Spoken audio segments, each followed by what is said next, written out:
Everyone that I've talked to about this issue had never heard of it, and it is the greatest environmental crime in America. Well, the Capital Regional District has rejected a proposal to reconsider sewage treatment. Oak Bay Council is leading the charge for an independent environmental assessment to compare the benefits of treating sewage to leaving it untreated as it is now. This is where biosolids are being produced.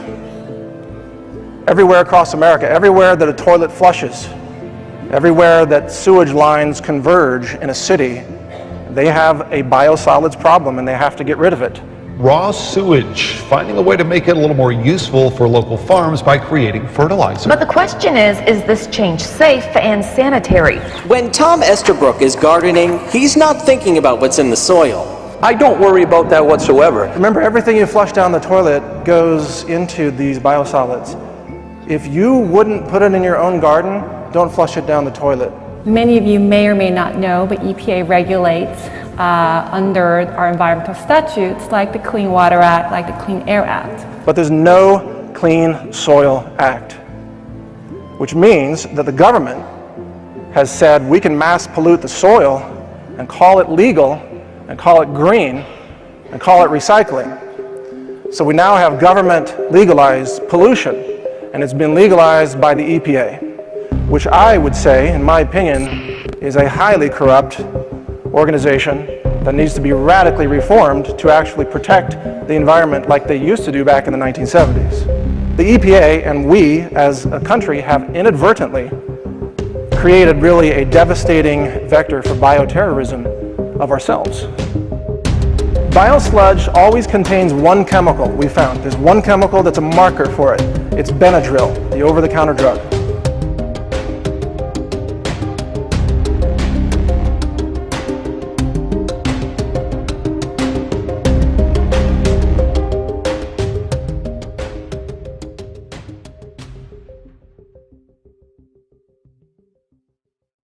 Our ecosystem is in the crosshairs of this biosludge industry.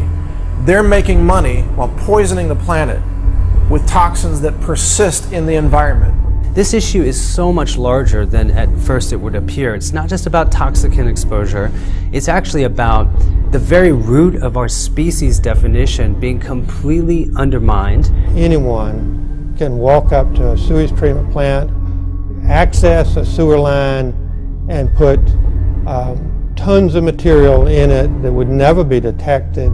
At a time when we've got the World Health Organization and the CDC very concerned about the rise of antibiotic-resistant superbugs, here we are, city by city, spreading infectious material, viral material, antibiotics in the biosludge with pharmaceuticals and hormone disruptors and immune suppressors. And then we wonder, well, why are people getting sick? Sewage sludge contains over 80,000 chemicals, and that's because the EPA made a rule that requires all industry to dump their industrial chemicals in sewage. And every year there's 1,000 new synthetic chemicals. And of course EPA keeps telling us it's nutrient rich. But what they are doing out of ignorance and greed is basically a form of domestic terrorism when unknowingly or unwillingly they spread the myriad of pathogens and toxins that cannot be eliminated from the natural environment. They are immune to prosecution, but let any scientist try faking data for his own personal gain, they don't last any time. They will be fired and put in prison.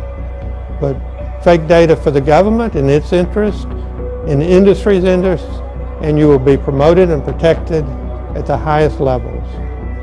So this is a problem that multiplies itself in our living environment. All it takes is one person in one city to create a tremendous infectious disease event that can be extremely costly.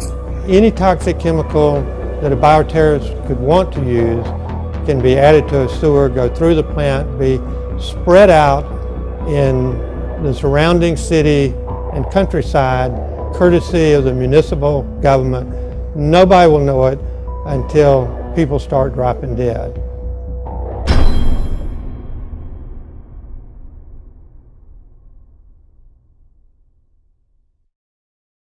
Rather than using the euphemistic term biosolids, in our work we prefer the term toxic sewage sludge. The sludge, the solids that come out of the back end of anybody's publicly owned treatment works or wastewater treatment plant is sludge. It is the solids. It is known as sludge under any federal definition. And because it is toxic material, we refer to it as toxic sewage sludge. Sewage sludge contains every single chemical that you can imagine, because every industry, every entity that's connected to a sewer can discharge their hazardous and acute hazardous waste, and treatment plants are not designed to remove these. So it is not a wild statement to say that the sewage sludge is likely the most pollutant waste mixture of the 21st century. Well, when humans consume all of the mostly processed foods, which are contaminated with a lot of man-made pesticide residue and insecticide residue. I mean, you look at the earth and it all starts really from the farms, and the plants are sprayed with all kinds of industrial chemicals and herbicides and pesticides, and it's really like a revolving system that goes around, because then you have rains and you have the water runoff that goes into the rivers and into the lakes and contaminates the water. So this whole system just circulates around, and then it goes to the human. Biosolids is a stream that's exiting a wastewater treatment plant. And probably the best way to describe it is a wastewater treatment plant takes inputs from the sewer system, and it's split into two separate streams. You have a liquid stream and you have a solid stream. The solid stream is known as wastewater effluent, or wastewater. You know, these companies try to recirculate this, and they try to recycle all this chemical sludge instead of figuring out ways to ecologically eliminate that and take that out of the ecosystem or out of the cycle for good. It just keeps revolving around into this same cycle and this same cycle over and over again, and then they make fertilizers out of it. They use it for soil preparations. They figure out ways that they can take this toxic sludge and then use it for their advantage, so they can turn it around, since they have to process it anyway and then make money off of it. Yeah, so people eat all this food and live this, toxic lifestyle, and then they go to the bathroom when they can, because most people are constipated anyway, and then they just flush the toilet and they think everything's gone. So it's like a flush and forget type of scenario. And they don't realize that it's right back on their dinner plate 3 weeks later.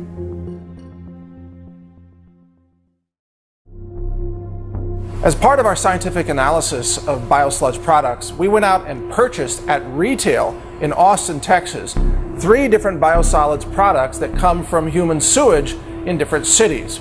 Those products are Milorganite for gardens, Milorganite in the bulk bag for lawns, which comes from Milwaukee sewage. That's human sewage from the city of Milwaukee. And then Texas native Dillo Dirt, which is human sewage from the city of Austin. These 3 products all make extraordinary claims about being eco-friendly and safe to use on fruits and vegetables, and even safe to use around children and pets. So let's take a look at the packaging and see exactly what they're claiming. So we want to be green, we want to protect the environment, so we're suckers for this kind of product, this Dillo Dirt product, which has a cute little mascot with a little wheelbarrow. It doesn't say human feces on it. But at least on the back, in Austin, Texas, on the back of the bag, it says it recommends that you don't use this on crops for food production in humans. But animals, yeah, that's okay. Austin, Texas is by no means the worst. This is Milorganite. You notice the little eco-friendly label on the right? Look, it's eco-friendly. This is a bag of human feces, people, and it's eco-friendly. It's full of heavy metals and recreational drugs, hormone replacement therapy drugs, birth control pill drugs. I mean, eco-friendly? This is an insult. On the back, it's got a warning. It says, hey, guess what? It's got chemicals known to cause cancer and birth defects. A big takeaway from this is that we have to have our radar going full time. We have to be on our game. Anybody makes any claim to you that something's eco-friendly or all natural or even organic in this case, all those things are in essence false for this product, and yet these claims are very, very widespread. So I began to look at it. I found a book called Science for Sale by Dr. David Lewis, and I highly recommend this book. And Dr. Lewis saw his career destroyed by the EPA. EPA was created by, I believe, Nixon during his administration. And like any government bureaucracy, over time it has been corrupted and more corrupted. And now you see it controlled by parts of it by industry. The sewage industry is one. They're controlling the biosolids through lobbying, through money. It will be hard to take that down. Increasingly, from what I've observed, the EPA is almost more like a cheerleader for the industries that really are, at this point, causing vast contamination of the biosphere. When recently Monsanto was allowed to petition the EPA to increase the exposure limits for Roundup, it was clear at that time that this was really a horrific decision due to the fact that we know now Roundup can actually act as a carcinogenic endocrine disruptor in the parts per trillion range. The EPA is not what it used to be. I believe it was at least created for all the right reasons. At least I'd like to believe that. The reason for bringing EPA to life was to really protect the environment. But what EPA is doing right now, it's far from the environment and far from protection. I think people like David Lewis, who was at some point EPA senior staff scientist and who now are outspoken, independent scientific voices out there, can again have a say in how EPA functions. I worked at EPA for 32 years. Beginning in 1970, when EPA was created, EPA was a good agency, had good intentions, good scientists. That changed in 1993. There was a mass exodus of EPA scientists at that time. So the scientists that remain at EPA today is a different culture than when EPA was created. I am speaking out because science was everything to me, and science is all about the truth. My life was dedicated to it. Once science at EPA was no longer about the truth, but it was about supporting certain industry practices and certain government policies, I wanted no part of it. But rather than walking out the door like many of EPA's scientists did when that happened, I decided to stay in. I filed a series of whistleblower lawsuits to get discovery documents. I wanted to understand how this happened, and I felt like I could do more for science to tell this story than I could in a laboratory producing data that would never see the light of day anyway. In the federal government, when data are fabricated, they can get away with anything in the way of fraud, covering up adverse health effects, faking data. The individual at EPA who came up with EPA's sludge policies, Henry Longest, in the mid-1970s, and was still protecting biosolids with fake data when I left EPA in 2003. He received multiple presidential awards in the Rose Garden by President Bush, even though it was known all of the fraudulent activities he was involved with. They are immune to prosecution. But let any scientist try faking data for his own personal gain, they don't last anytime, they will be fired and put in prison. But fake data for the government in its interest, in the industry's interest, and you will be promoted and protected at the highest levels. One of the very confusing aspects of this whole business of land-disposed toxic sewage sludge is based on the question, how can this be legal? If it is known to be so toxic, it is known to be the inciting agent of so many chronic and acute diseases, infectious diseases, cancer, neurological disorders. Well, it has to do with the U.S. Environmental Protection Agency.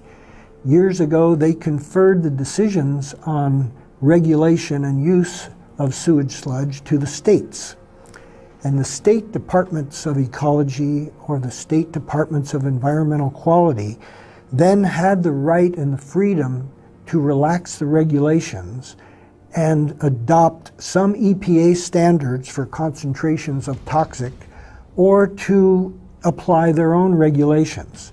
State agencies tend to be cooperative, so the State Department of Ecology in Washington State, as one example, collaborates very nicely with the State Department of Agriculture.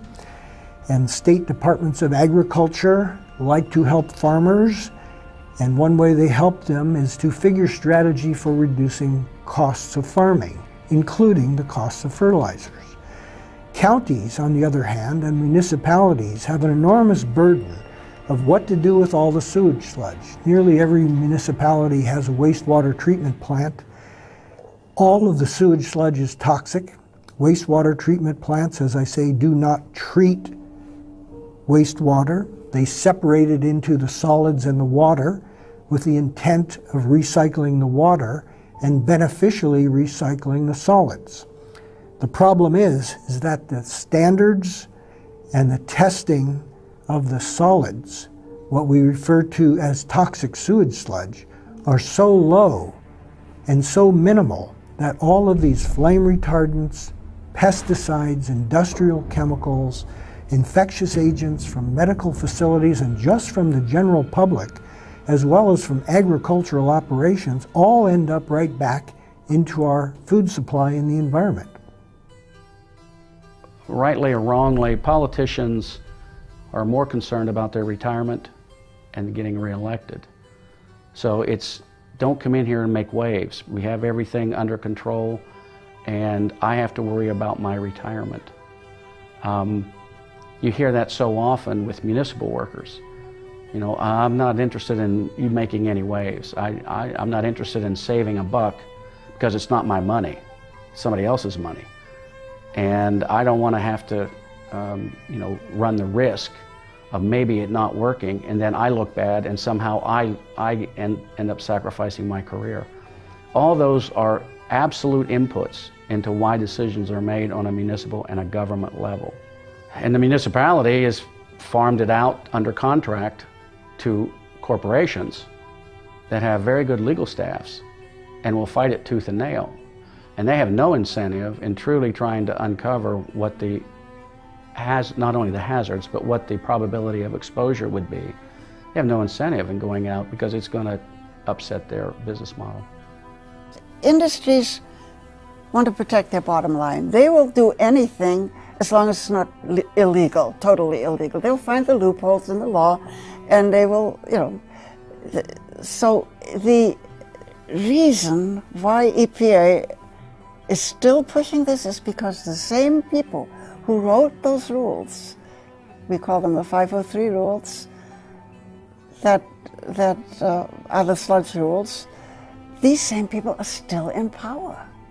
They are still in charge, and they will not admit, no matter how many dead bodies, no matter how many dead cows, no matter how many people got sick, they will never admit that they made a mistake, or they will never even admit that they based their data on information that is no longer, is antiquated, outdated, and maybe now we have new damaging data, and maybe now it's time to really overhaul the rules completely.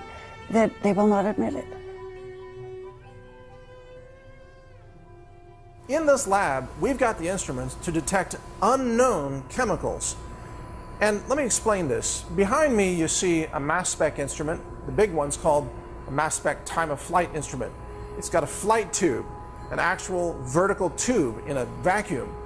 And molecules are projected and focused into an ion beam in that tube, and then the time of their flight, so to speak, or the time it takes for them to travel through that tube is measured to determine their mass to charge ratio. All right, we've done the mass spec analysis and we have the results here. What did we find? Well, I'd like to draw your attention to the screen right now. This is what's called the TIC result. This is the total ion chromatogram, or TIC for short. And here it is for the Dillo dirt from Austin, Texas. And here it is from Milorganite in Milwaukee. So right away we can see that these look different, and each peak is a different chemical. This is Milorganite. Every color is a different potential chemical that was found in the analysis. In fact, every peak is a different potential chemical, and if we zoom in on this, we can actually see that there are thousands of different chemicals. The numbers you see are the area response as well as the retention time. The x-axis is time. The y-axis is counts for that specific chemical mass. And if you look at our list over here, we see that we have 3,504 potential chemicals in the Milorganite sample.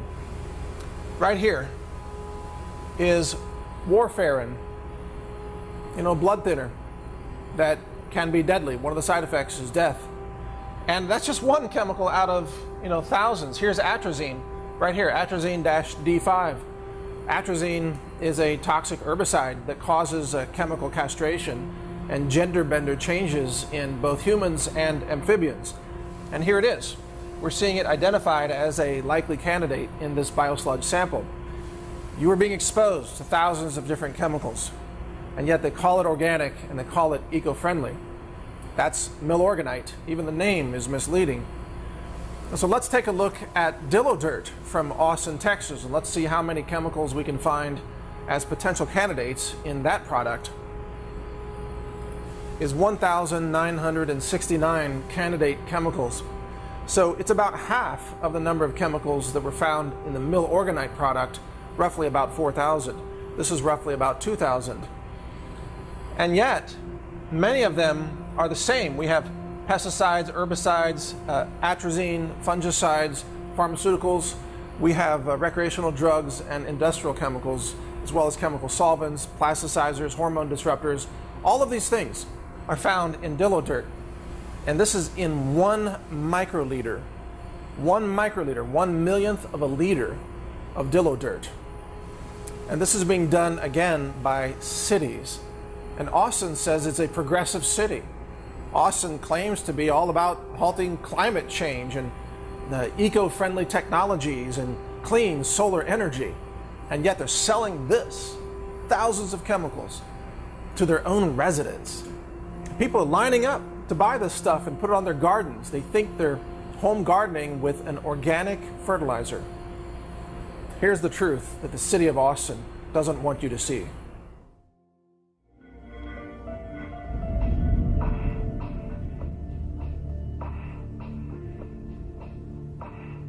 I think one of the biggest issues with biosludge is that when we really look at our definition as a species today, we are primarily microbial as far as the genetic contribution alone. So microbes, fungi, bacteria.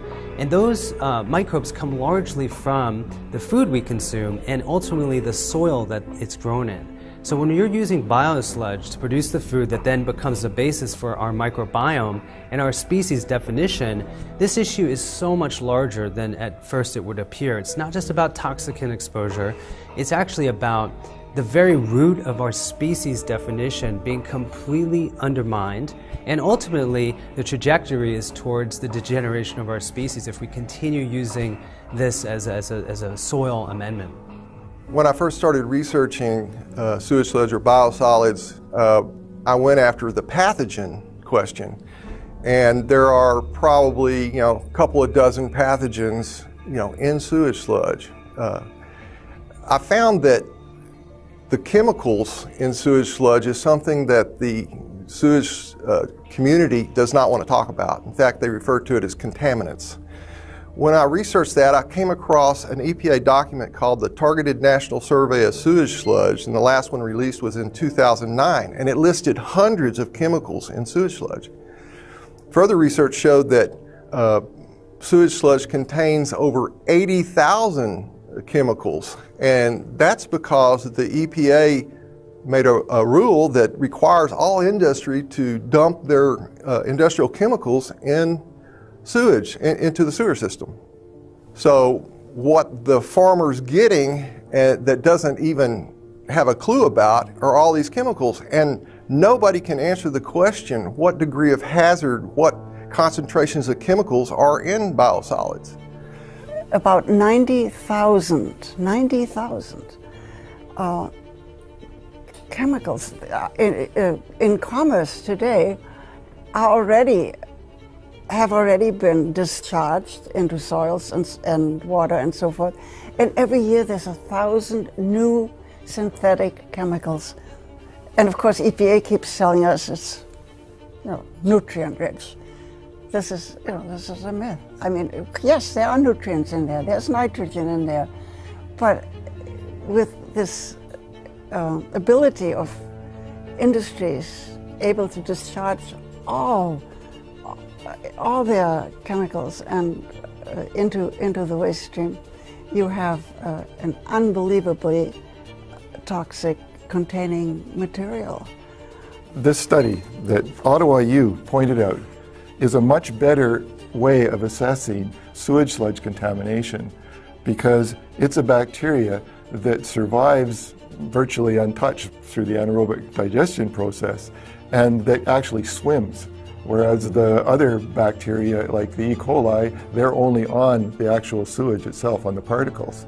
But this stuff swims, it lives, and it's almost, they said it's really restricted to sewage, like it comes from our colons in our bodies.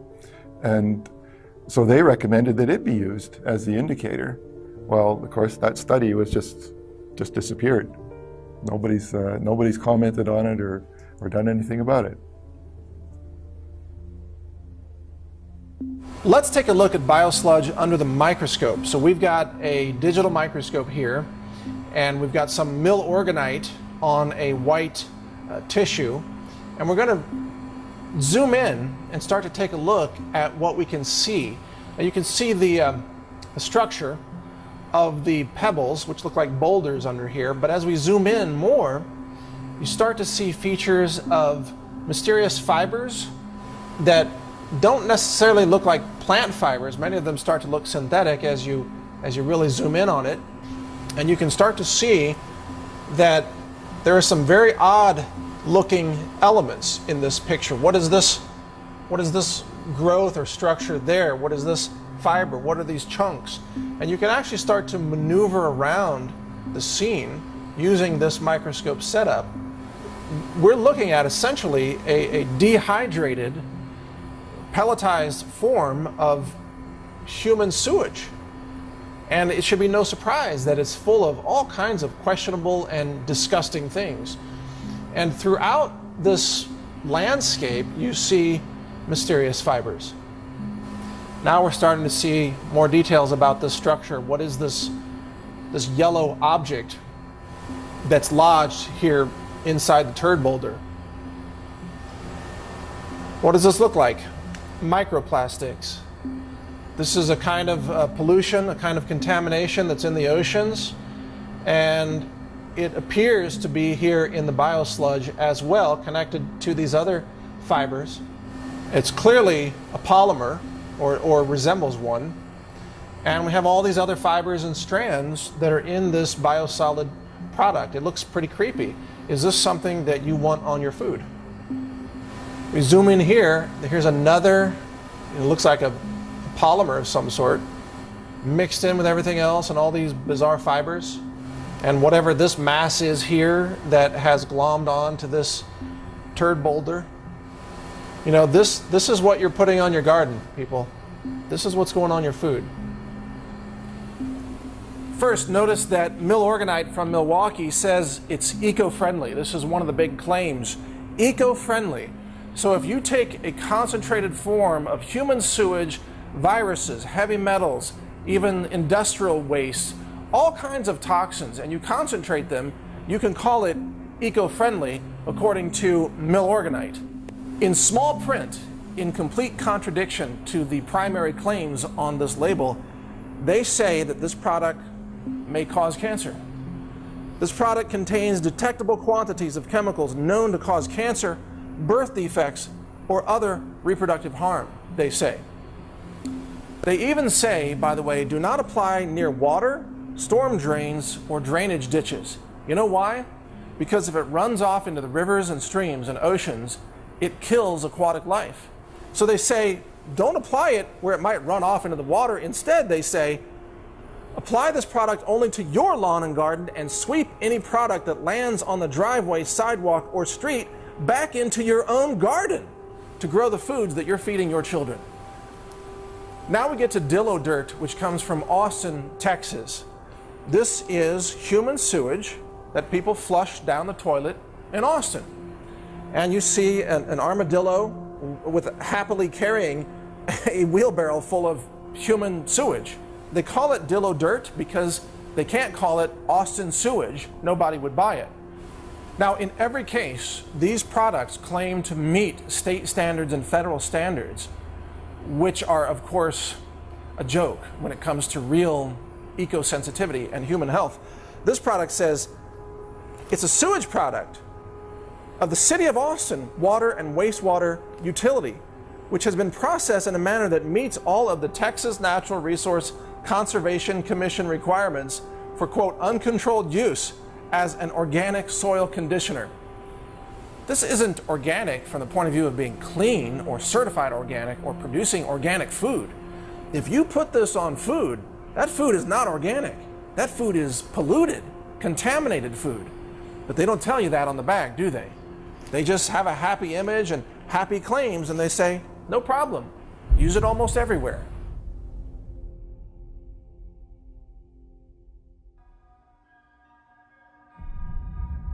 The E. coli, there's 157 different serotypes of E. coli in somebody's gut. So there is the potential, for example, the serotype of E. coli I have in my gut, probably my family has the same serotype. There's only one chance in 157 that the E. coli in your gut is the same in mine. So you could actually, your E. coli would make me very sick.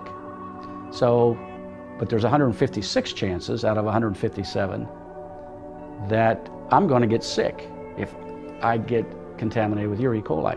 All 157 varieties are in biosolids. And that's the problem. In the bioterrorism paper that I wrote, that is a serious concern, because now someone can go and take that, and it's not DNA traceable. It's as simple as going out to the field that you throw biosolids out, putting it in an 8-ounce jar, adding a little fluid, a little water to it, putting it in a spray bottle, going across the U.S. and spray it on salad bars as you go from town to town. 4.5 million people could be infected within 2 weeks. That's the reality. People can argue that, but they won't survive the argument. The subject of bioterrorism has been brought up, and if you consider Dallas, Texas, when it was tasked with Ebola, and the way Ebola works is it causes dehydration in the victim and in the form of diarrhea and also vomiting. And you got to think about where that went. It went into the sewer system. It went down the sewer system and ended up in biosolids. And in fact, the CDC had special sessions with sewage industry to talk about that. And they were closed-door sessions. So I don't know what was said, but they had a concern. The same thing could be talked about bioterrorism, where a terrorist pulls into a hotel and flushes whatever down the toilet and contaminates. And then the sewage industry disperses for them. Yeah, I don't think their intention is terrorism, but it doesn't matter what their intention. The intentions are profit, I believe. But what they are doing out of ignorance and greed is basically a form of domestic terrorism when unknowingly or unwillingly they spread the myriad of pathogens and toxins that cannot be eliminated from the natural environment, and the general public, people that they don't have a recourse to protect themselves from it, and they are not aware what they're being exposed to, suffer the consequences. And yeah, it is a form of an environmental crime that is being committed. It is possible to create resistant strains by plan and intent to use as a weapon in biological warfare. The intent of that kind of behavior is to cause primary infections in people who may be consuming the food or water. The secondary, unexpected, but appreciated consequences of this activity is that all of the victims of this first biobomb bearer are the people who get exposed to the sewage sludge in the wastewater effluent where all of these people discarded their own waste. So this is a problem that multiplies itself in our living environment. All it takes is one person in one city to create a tremendous infectious disease event that can be extremely costly. It's costly to the healthcare system, but also there are enormous economic costs because people who are infected are taken out of the workforce. So you have more than just the infected individual. You have a healthcare system that's compromised, and you have extraordinary economic impacts. After 9/11, I was put on EPA's short list of bioterrorism experts to contact in case of a bioterrorism attack on the United States. I submitted a report to EPA that my concerns was over land application of biosolids, because anyone can walk up to a sewage treatment plant, access a sewer line, and put tons of material in it that would never be detected, that would go to the sewage treatment plant, go out onto farms and contaminate our land. This is an open door, an open invitation to bioterrorism. EPA lacks regulations on sewage sludge. They'll go right, any toxic chemical that a bioterrorist could want to use can be added to a sewer, go through the plant, be spread out in the surrounding city and countryside, courtesy of the municipal government. Nobody will know it until people start dropping dead. When you dump these toxins into an ecosystem, you got to understand that that ecosystem is full of living animals that will then spread those toxins. So you've got birds, you've got ground animals such as squirrels, and you have insects, flies, just common flies, for example, that are attracted to this waste product, and then they spread it. Even moths can spread it. And these toxins then contain viral strains and bacterial strains and fungi. And this then gets spread out like an expanding biological weapon system. It's almost as if dumping biosludge in a forest or in any kind of natural area is a kind of ecological terrorism. If you were a terrorist organization and you wanted to harm the ecosystem and wipe out life in a forest, for example, you would try to find a substance like this that's full of thousands of potential poisonous toxic chemicals, and you would dump that and you would see life destroyed. Well, cities are doing that. They don't call themselves terrorists, but the outcome is still the same. It's ecological devastation. This is the extermination of life and the disruption of natural food webs and ecosystem interdependencies. And this is being done in the name of eco-friendly, sustainable, organic fertilizer. That's what's most astonishing about this. Here we have the absolute destruction of ecology, the destruction of life, the mass poisoning of our world in the name of being green. In this modern era, we would expect environmental firms and environmental organizations and environmentally sensitive agencies at all levels of government would be more concerned about human health and environmental health. For some reason, the need for human and environmental health have not caught up with our production of toxic waste. Residents of cities, of intense urban environments, seldom have an awareness of what happens to any of their toxic materials once they flush, once something goes down a drain. Where does it go? What happens to it? What is the fate of those materials? It's not that they are insensitive to environmental issues. It's not that they don't care about human health, but there is a fog over us as a nation that we assume that governments take care of us and that all of this toxic waste disappears out of sight, not to cause further problems. New York City is known as one of the most environmentally sensitive cities in North America, as dense as the population may be. But when you make an inquiry of people in New York about where the sewage goes, they don't know. Many of them do know there are major wastewater treatment plants in New York, and they know that the water gets flushed right into their waterways that surround New York, but the sewage sludge itself is hauled by truck and train points west. Pennsylvania and other states west become the receiving grounds of these thousands, hundreds of thousands of tons of sewage sludge just from New York alone. And it goes on the food crops that go right back to New York, because New York City doesn't really grow any food crops of its own. So they're recycling the toxics right back into their own environmentally sensitive community. The toxic chemicals that are in sludge now that's been applied to land,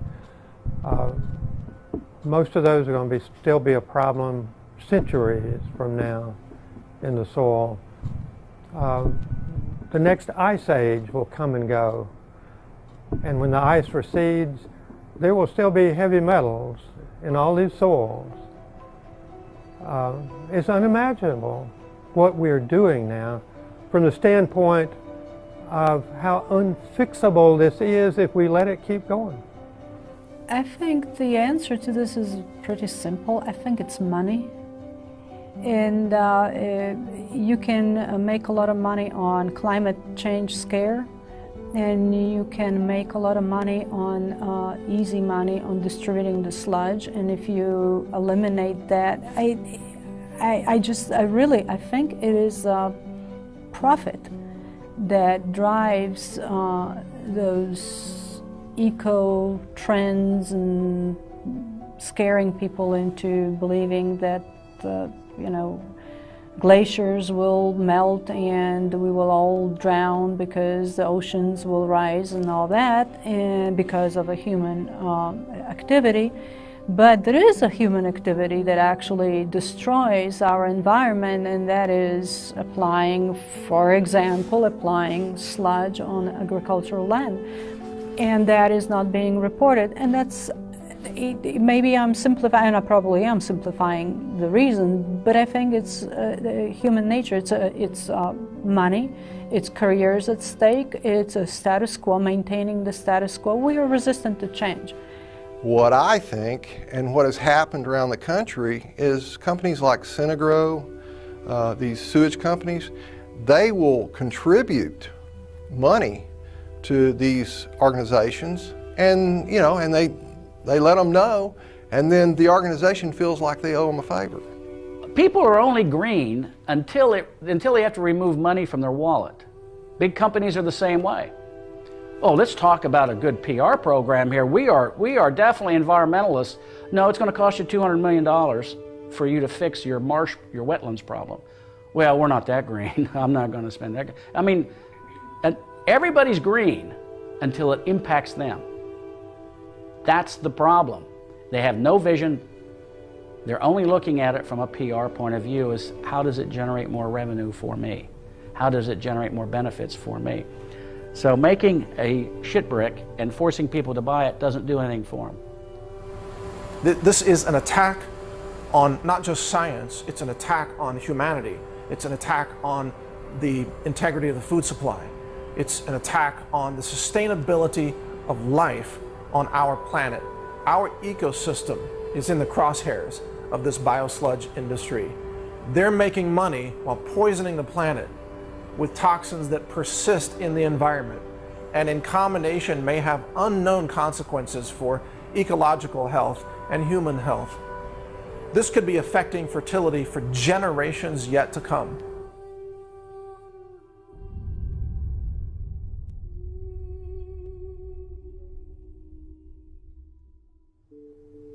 We are creating a perfect shitstorm, literally speaking, by doing what we're doing with our sludge. That it's basically a perfect recipe for long-term horrible consequences for natural environment and for humans. And it is, whether unintentional or intentional, it is a perfect recipe for long-term dire environmental and health consequences. An approach like Switzerland, I believe, is one of, they don't do any sludge application in farmland because people don't like it. And actually, Swiss government listens to their people, and they used to do that, and people spoke their mind, and they don't anymore. They incinerate it. But other countries, such as in Scandinavia and Europe, Germany and Switzerland in particular, in many areas have totally forbidden and abolished the land disposal of sewage sludge. So by default, they have to move to the thermal conversion or thermal decomposition alternatives. So German engineering and ingenuity have come to the fore in the production of new thermal conversion systems for converting sewage sludge into useful products for industry. But by incinerating it, you see, you've destroyed the toxic organic molecules. You've destroyed the pesticides and the herbicides. You've destroyed the hormone disruptors and the pharmaceutical hormone drugs, HRT drugs and so on. It's the incineration that is the critical process here. Now, you haven't eliminated all the heavy metals, but you've eliminated the organic molecules, which really is the greatest threat to this, and you've killed viruses and bacteria and fungi. Incineration is such a simple solution. You might wonder, why aren't cities doing it? Well, because it costs them money. It takes energy to incinerate biosludge. And so instead of spending the money and responsibly eliminating the dangers of their sewage product, they instead package it and claim it's organic and claim it's eco-friendly and then sell it to people where it goes on to poison the environment. Well, temporarily, you can put it in, they all have waste disposal sites for their garbage, and they're all engineered and lined and everything else. And the sewage sludge can be mixed with the garbage and put in there. And one of the, one of the arguments is that, oh, well, that'll waste space that could be taken up for garbage, but it doesn't waste space because 70% of the sewage sludge is water. And so it's only going to take 30%, and half of that 30% of actual matter is going to turn into methane gas, and you catch it. You put a lid over you put a cover over the garbage dump, and you capture that, and you can burn it. You can even generate electricity with it, use it as a fuel. So that leaves like 10 to 15%, and that gets concentrated. I mean, that is all mixed in with the garbage, so it's filling in spaces and holes in the garbage. So the most that you're going to get from that is 10% of mass added from the initial amount. So it's crazy to think that is, we're going to waste space in the dumps. It's not. It takes up very little space. It's a very practical way. But you only have to do that on a temporary basis until you can get the gasification plants and the pyrolysis plants built. It's unfortunate about our youth that they're growing up in this contaminated world, okay? It's a fact. that they are. There's just no telling what all it's contaminating because they just won't run tests on it. We know that there are chemicals in our tap water. They have run tests on that. There are hundreds of thousands of chemicals that they found in tap water.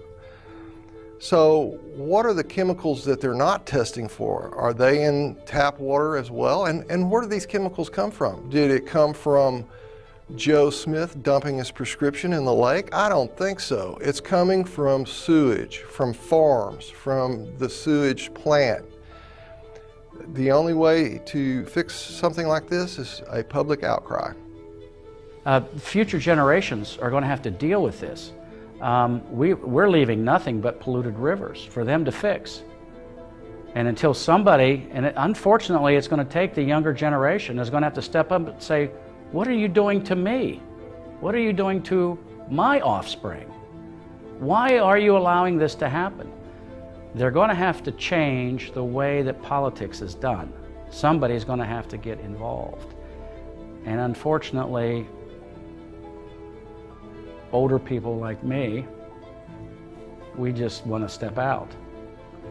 But it's the younger generation. In the changes that I've seen since the 60s are unbelievable. I can't believe that we've got to the polluted state, and this is in my lifetime. So that's less than 100 years. What's going to happen in 200 years if we don't turn this around? This is pretty serious stuff. Nature will always survive. I'm not so sure about human beings.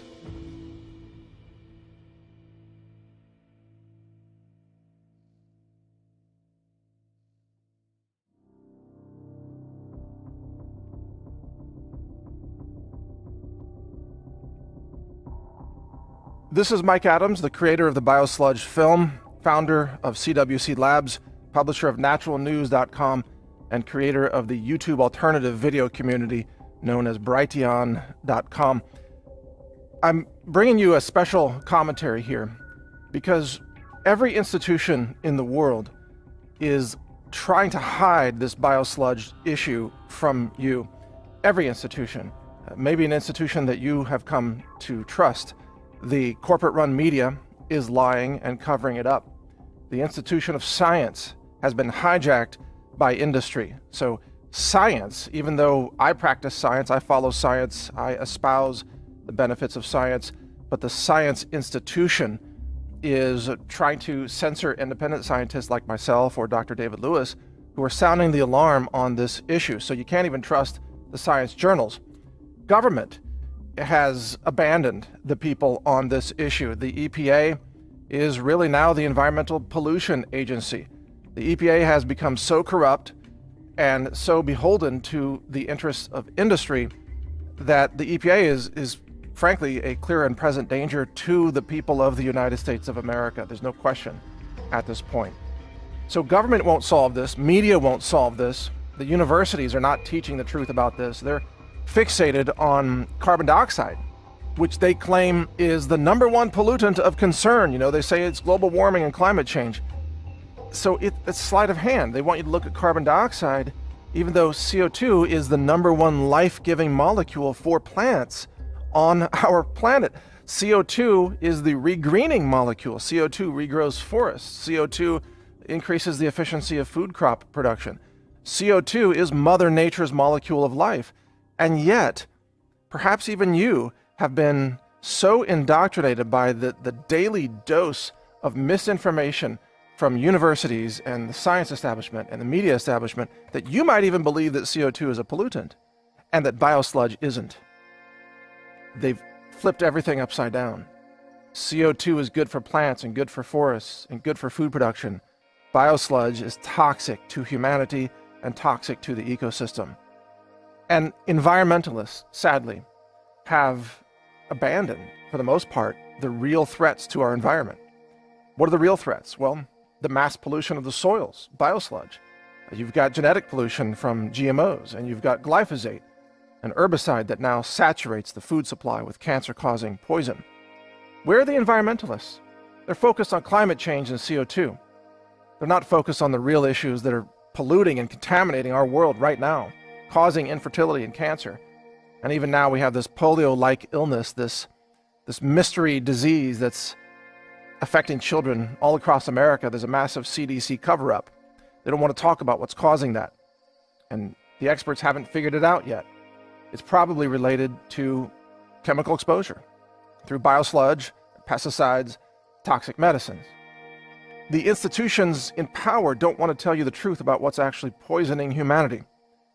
They want you to give them more power through elections, for example, and yet both political parties are abandoning humanity when it comes to this issue of biosludge, biotoxins.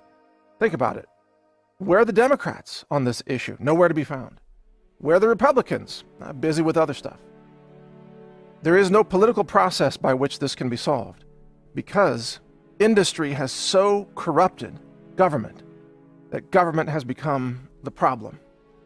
Government cannot give you the solution to this mass chemical contamination and environmental destruction and human health destruction that's taking place because of biosludge.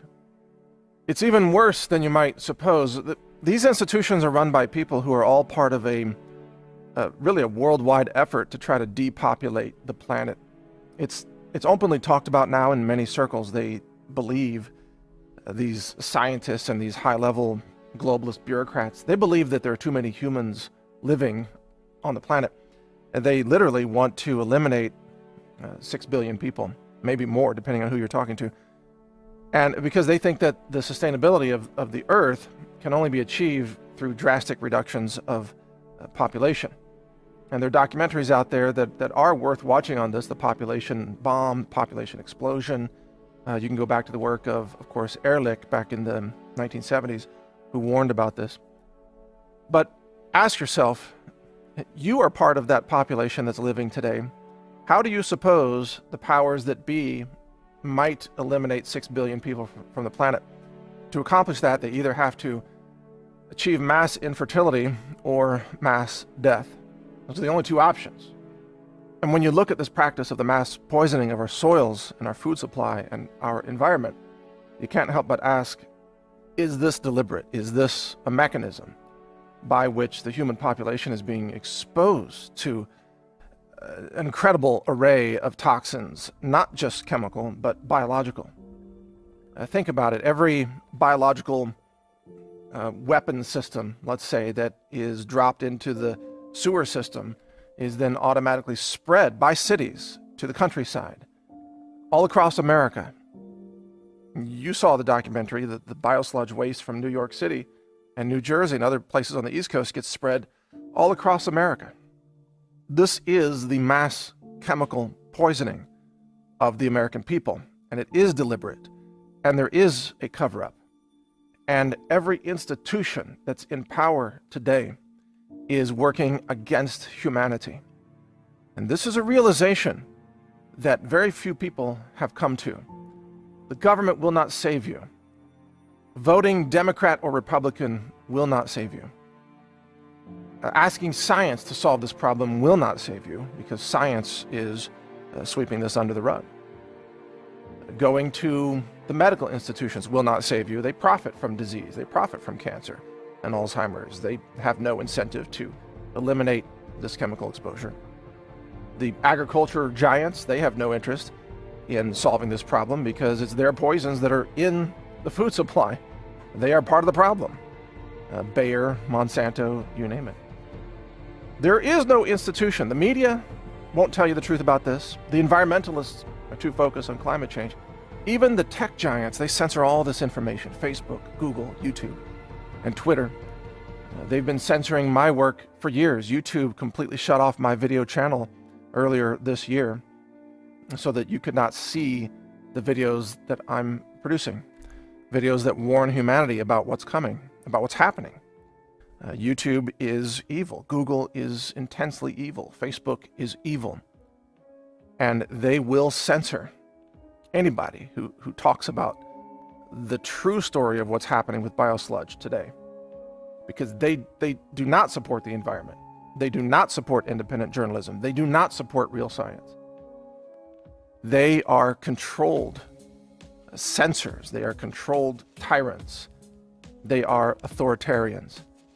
And anyone who dares to question the status quo, even if that status quo is engaged in the mass murder of humanity, they will be silenced, censored, shut down, shut off the internet, and viciously attacked on top of that, smeared, slandered, you name it. I've had all that happen to me, which is why I've put out this film for free. It's why I'm encouraging you to post this film to your own YouTube channel. Just give us credit, link back to brighteonfilms.com, but post it everywhere. Post snippets from the film. And we're going to do more. In the name of humanity, we're doing more. And we've got films coming up, all science-based films that will absolutely blow your mind. The next one is actually a short film that it'll rock your world. And it'll be censored, but if you go directly to brighteonfilms.com, you'll be able to see it. In fact, let me give you a few tips how you can stay in touch with my work. Number one, you can read naturalnews.com. We have announcements there. You can join the email list there for daily email newsletters. Cover all this and much more. You can go to brighteonfilms.com and sign up to the email list there, and we'll alert you every time we release a new film. You can also just go to brighteon.com and join that online video community. And right now it's mostly political videos, but soon we're breaking that into segments. You'll have health, environment, survival and prepper videos, plus then politics and news. All that will be there in different segments, so you can choose the segment that you want. Most of all, you've got to wake up, and you've got to help wake up others. You know, there's such division in America today on politics, but it's all a scam. They've got us focused on hating each other for political reasons, or hating each other for race reasons, or some people hate white people now, and some people hate black people, some people hate Christians. This hatred and division, it prevents us all from working together as a human race to save ourselves from the massive death cult, really, is that government and industry has become. This collusion between industry and government, it's a death cult. It's a murderous regime. And if we don't stop them, all of us together as human beings, if we don't stop them, they will destroy our world. They will destroy our ecosystems. They'll destroy the aquatic marine ecosystems. They'll destroy all the fish in the sea. They'll destroy the land, the air, and the water. They'll destroy the food supply. And this is part of their goal. They literally do not want you around. They do not want humans to continue to proliferate. This is their stated goal.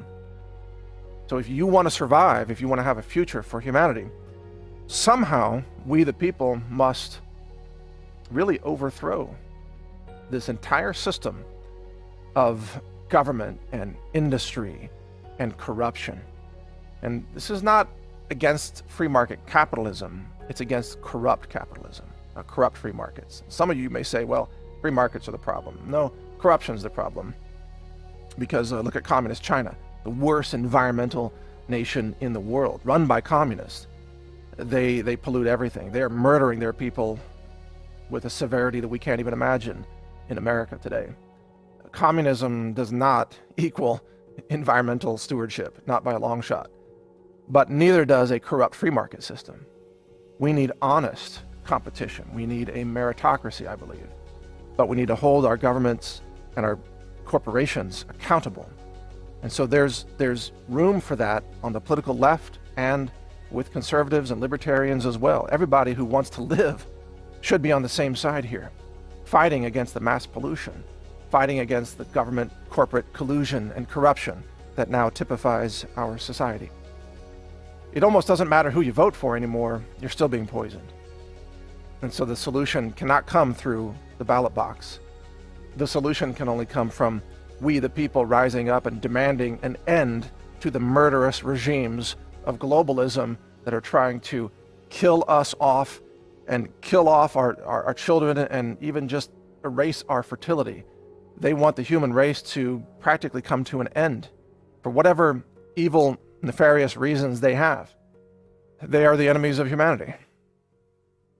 And they will not stop until they poison Every single one of us, actually, they've already done that. Every time you eat food that's grown in biosludge, you are poisoned. Just living in modern society saturates you with poison. You can eat organic, and that helps, and I advocate that. But even if you eat organic, your body still contains glyphosate, it still contains, hormone drugs, it still contains plasticizer, hormone disruptors and mimickers. You are being biologically altered by the chemical intoxication of our environment. Something's going to have to change, or the global ecosystem will collapse, and humanity will go down, and we will cause a mass extinction as we're going down.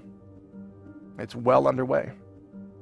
As Dr. David Lewis said in the film, the problems that we're creating today with biosludge will last for centuries, if not millennia. They'll still be able to find the heavy metals in the soil, 1 million years from now, that we spread all across the lands. We've poisoned the land for millennia. The future of humanity, if it even survives this global onslaught, will be dealing with the pollution that we're causing now because we, the people in the present, were too foolish to stand up and stop the mass poisoning of our world, of our physical world, our soils, our food supply, our croplands, our forests. If we don't stop it, we don't survive. We don't make it. Now, I don't have children, but perhaps you do.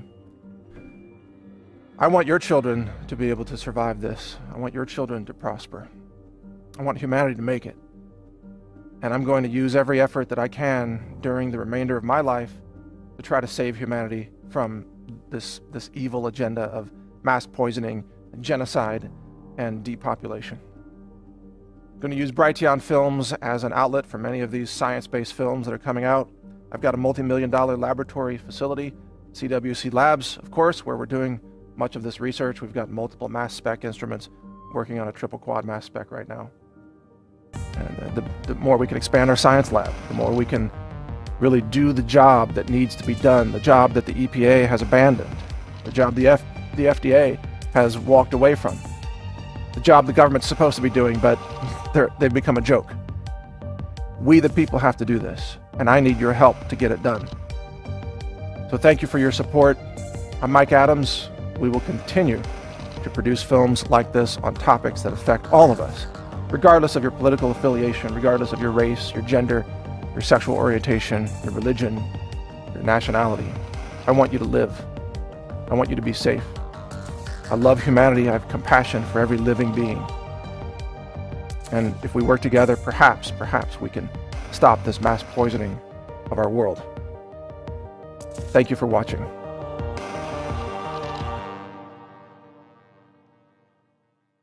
Explore more educational films at brighteonfilms.com.